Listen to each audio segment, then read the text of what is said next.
When you're on holiday with your family in your own country, what form of accommodation would you stay in? A motel or a hotel? Here's a tip from a Kiwi. Go camping. It's cheap, it's fun, and it's down to earth. Here's another tip. Camp out at the Ruakaka Camping Grounds in the North Island of New Zealand. The Ruakaka Camping Grounds is an oasis amongst a largely changing neighbourhood. Here it still stands strong, while the entire area is subdividing, building up and transforming into a future city. Mr. Lee is currently one of the directors of the Ruakaka Camping Grounds. Campers themselves have actually developed the ground. The ground was given to the council, one part of it from memory. Then it was given to DOC, and the ground is actually owned by DOC.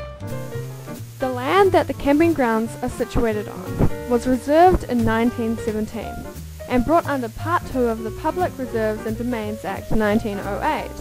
It was originally controlled by the Waipu North Road Board but passed to the Whangarei County Council in 1921 when the two companies merged.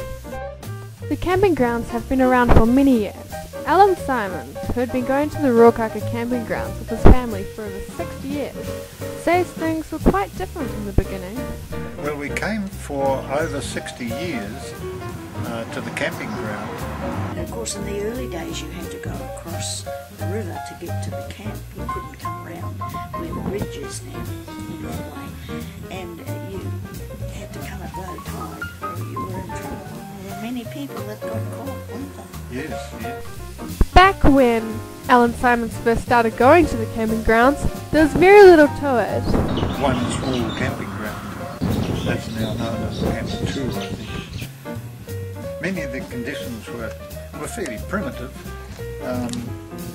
For example, pump water, and you have to shift the pump water over to the tent each day.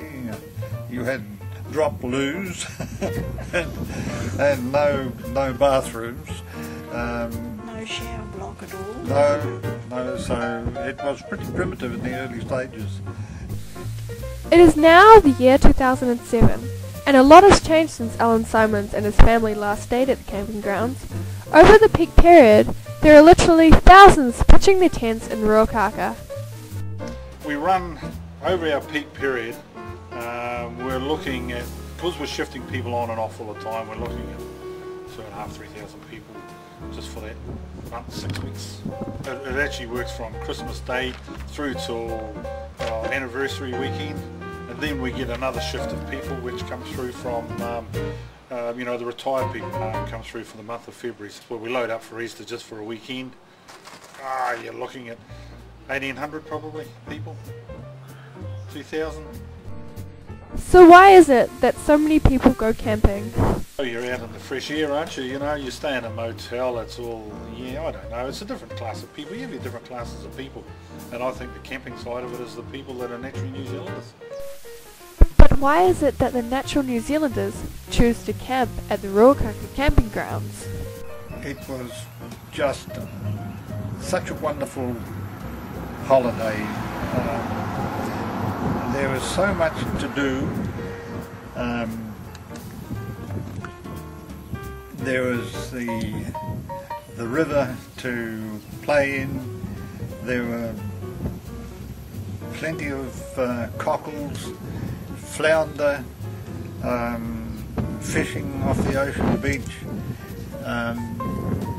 There seemed to be no end of activities that we'd disappear at the beginning of the day and end up when we were hungry.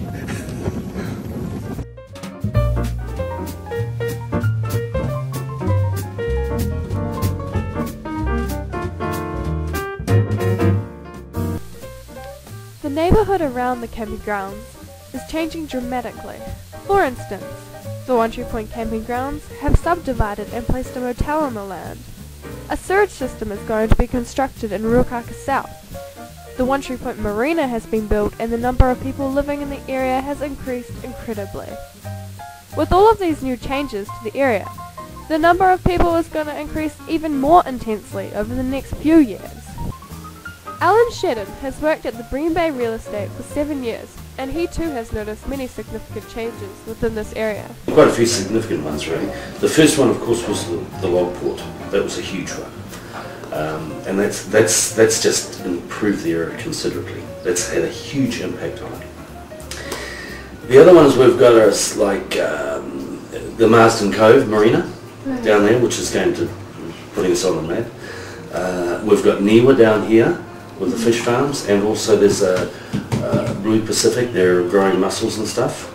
Yeah. So there's been the log port, Niwa, the marina. Obviously the refinery's been upgraded again, but also the other thing of significance is the amount of subdivisions, residential and commercial.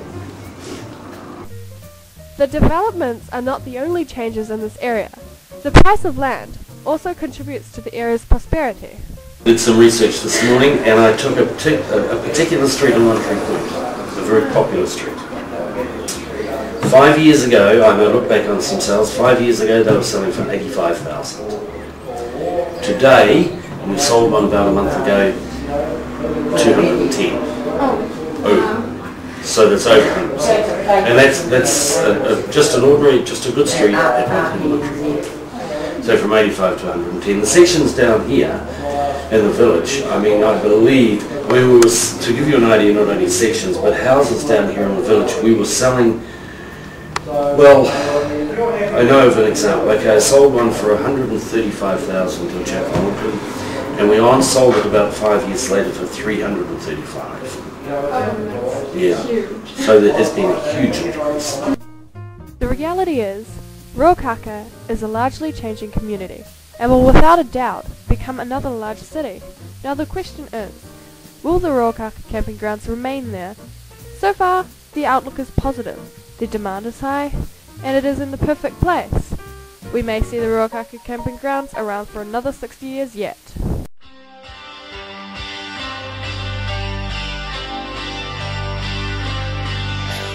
History never repeat.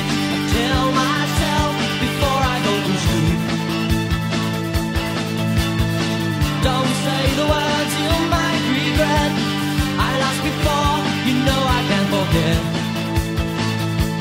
There was a girl I used to know. She dealt my love a savage blow. I was so young,